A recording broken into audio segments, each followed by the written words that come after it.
Good afternoon. My name is Alan Tubb, and I am the supervisor here at JTTF Washington. I will be conducting today's briefing. We have received additional threat warnings from the group claiming responsibility for the attacks against the metro system earlier this week for here in the Washington, D.C. area against an unspecified Jewish community target. The Jewish Community Relations Council of the Greater Washington, D.C. area, which had previously scheduled a Stand Strong for Israel rally for this weekend, has indicated that they will not cancel their event in light of this reporting. We here at the FBI are currently working with the Metropolitan Police Department and the Department of Homeland Security to develop a detailed threat assessment for this event. While the JCRC has stated they will not cancel their event, we are preparing a delegation to meet with the JCRC in order to discuss the threat to their event and attempt to work with them to develop a route through the city that will best position law enforcement agencies to maximize security. Currently, the event is planned in the western Foggy Bottom area of the city, making stops at the World Bank, the IMF, the Department of State, and will finish at the Lincoln Memorial. Once a route has been established, we will be coordinating with members of the first responder community to identify key locations along the route to establish pre-deployed first responders and set up triage centers. We are also reaching out to local hospitals to make preparations for mass casualties should an attack take place.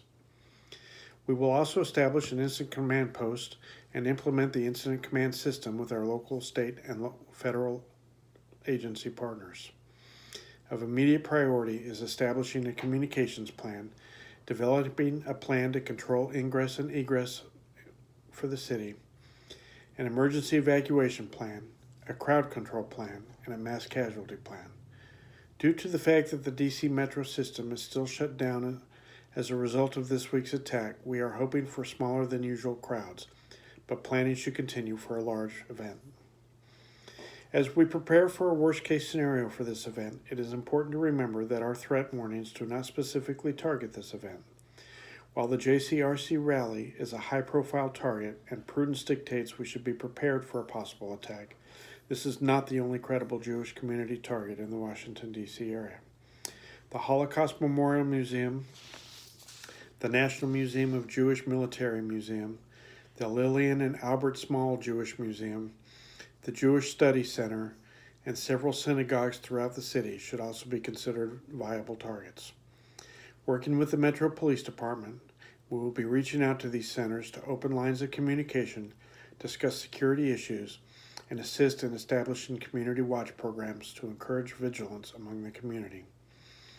In light of this threat reporting, the FBI continues to work with its local, state, and federal law enforcement partners, as well as the national intelligence community, to develop as detailed an assessment as possible to determine the members of this group and specific targeting. In the interim, our continued close communication and coordination is critical to ensure the safety of persons and property in the Washington, D.C. area.